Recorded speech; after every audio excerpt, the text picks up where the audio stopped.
Okay, so now I have the pleasure of speaking with Lukas Hoffman about his new book, Strassenbilder. So please join me in welcoming Lukas. Thank you. Thank you for the invitation. Okay, so Lukas is a Swiss photographer who was born in Zug and who has, however, lived and worked in Berlin for a number of years now. And he studied at the Beaux-Arts de Paris, but he is known for his large format view camera work, which has led to a number of different bodies of work. And the one that we're going to be talking about today, Strassenbilder, is a kind of, I guess, interesting exception to the way that Lukas normally actually works photographically. So Strassenbilder is a project that's drawn actually from a very large body of images. I believe it's over 500 images. And there are only 27 images in the book. And maybe we can already see the images from the book that Lukas made in the streets of Berlin in 2018, 2019, and also 2021, I believe.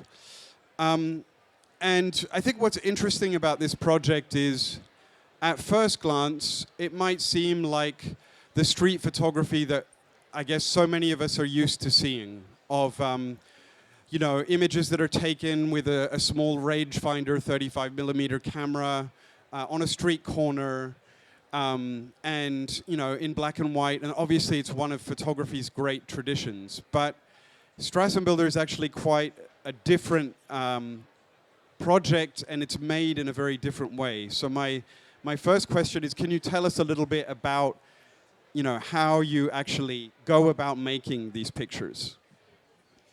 I made these. You said that I was used to working with a large format camera, which is right, and I've been doing that for a certain number of years. And at some point, I kind of knew how to do it, and but I wanted to get my work a little bit more dynamic, and I started to try out things. And one idea was to take the camera off the tripod and shooting freehand with the large format camera, which is a fun thing to do. I can recommend to everybody, but it takes time and it's quite heavy. And the thing you have to deal is it's a total loss of control if you compare it to the tripod, to the traditional way of working with the large format camera, because I haven't been using a flash for these pictures, and but this is exactly what I was looking for. Actually, I wanted to get something more dynamic into the work with less control and more chance, and I wanted this to be visible in the pictures too, and I think it. So I did some tests, and I pretty quickly I found out for me that there's a potential, and I've been diving into it, and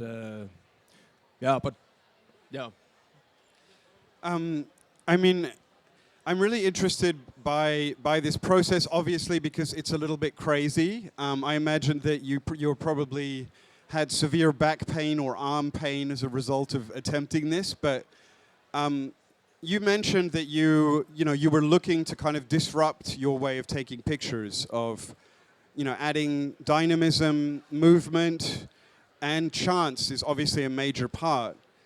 But we really associate kind of large format view camera work with maybe the opposite of that. So precision, control.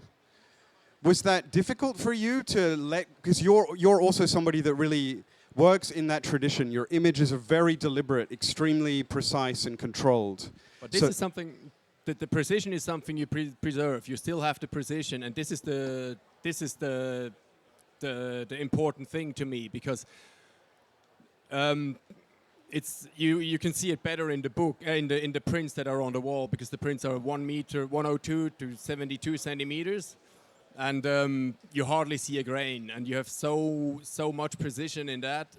So this is the thing that links my previous work with the new work, and this is something which is very atypical for the street photography as we know it.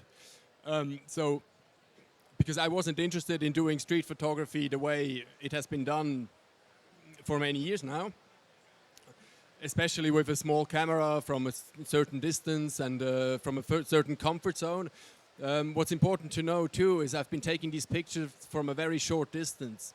It's a slight wide-angle lens I'm using. It's a 180 millimeter on a 5.7-inch camera, so which would probably correspond to a 40 millimeter in a 35 millimeter camera. Speaking a bit technical, but I think many of you understand. And so the thing is, I was setting the focus on 80 centimeters, and this is something I didn't change. In every picture, this focus is at 80 centimeters.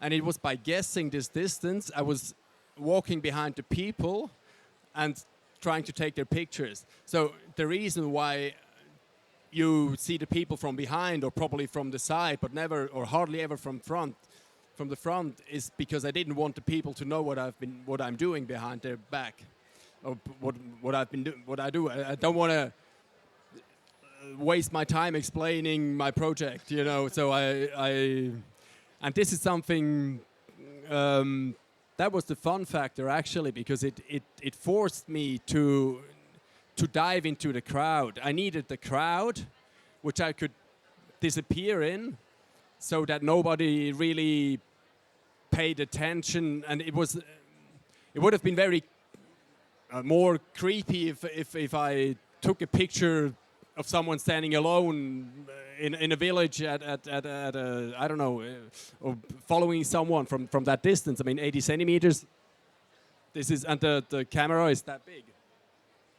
It's a big monster I was carrying around. So, but the fun thing there, or the interesting thing to me, is also that if I had been doing this with a small camera, this would have been much more creepy than with the big one, because with the big one, people somehow probably don't know what it is, or they don't pay that much attention. But first of all, I don't think that they would think I've been taking pictures of them, because why? What for? Right. So even if the shutter it makes a noise, they would probably turn around. But by that time, I would have already turned around the camera. So so it was sort of a pickpocket feeling. I was doing something which is probably not meant to be done, but and I needed the crowd, and I had my victims. I chose people. These are not just random people I shot. These are really people. Sometimes I haven't been shooting for 10, 15 minutes, although there was people all around, but I just didn't find Can you actually, in terms of that, I mean, you mentioned already the kind of, I suppose, what we are used to with street photography. So in general, we would expect to see the people's faces. We probably would also expect to see something of the place in which these photographs were taken. And you kind of already mentioned that maybe for practical reasons you shot from the back. But what strikes me looking through these images is that in a way, it doesn't really seem like we're looking at people anymore. We're looking at forms. You know, you've abstracted them. And actually, textiles, it seems like the clothing is maybe more important than the people. So you said you chose your victims. Like, what are your criteria? What would made you choose someone over somebody else? The easiest thing is talking about criteria is the easiest thing is probably the texture or the patterns or the quality of the clothes. But this pretty soon it gets boring, because I don't want to make a sequence of just different fabrics or so I was looking also for body parts that weren't covered, like where you see skin.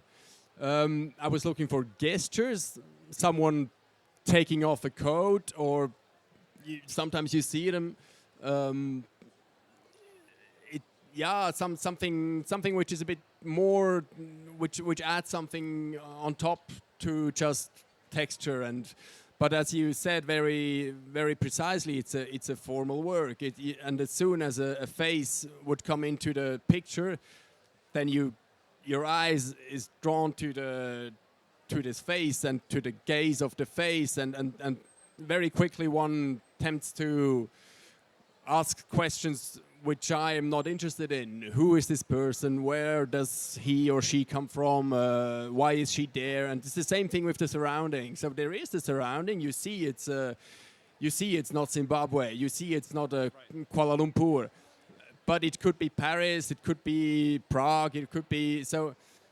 These were all made in Berlin, by the way, where I live. So, which is not of a big importance, but. This is for practical reasons, because I have my darkroom in Berlin. This is where my family lives. So, and it was as you said, it was a work of free summer. So every day when there was sun and I had time, I went out with the camera. I tried to get 15 or 20 shots.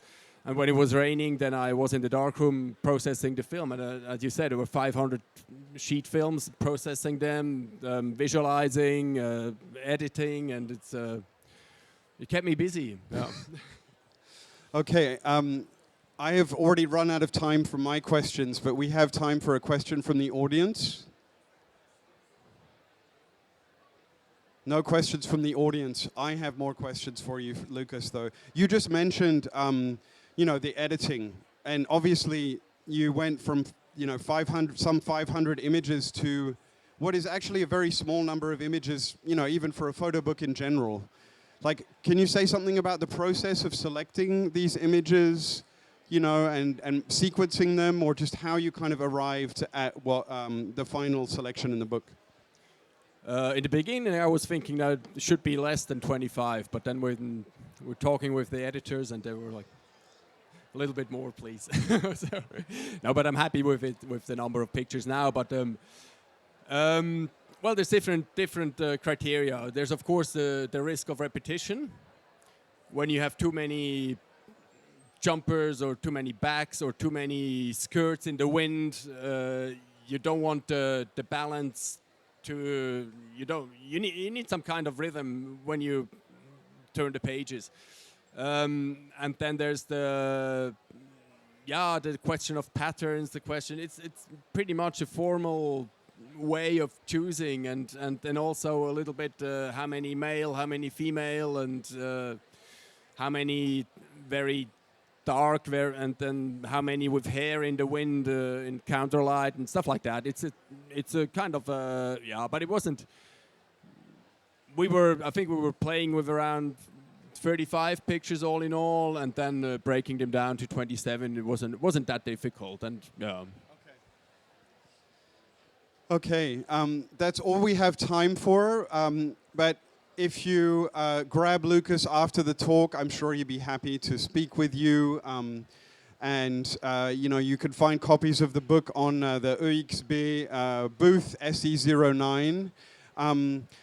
I also would invite you to go and see Lukas's prints, which you can see both at the Centre Pompidou in the exhibition Corps à Corps, and also at Galerie C in the Marais, which are in a group show that is on, in a solo show, my apologies, that is on for another 10 days, I believe. So Lukas, makes his own he even makes his own frames. I don't know that many photographers that go that far, so I would definitely invite you to go and check those out. Thank you so much, Lukas. Thank you very much. Thank you for coming, for listening.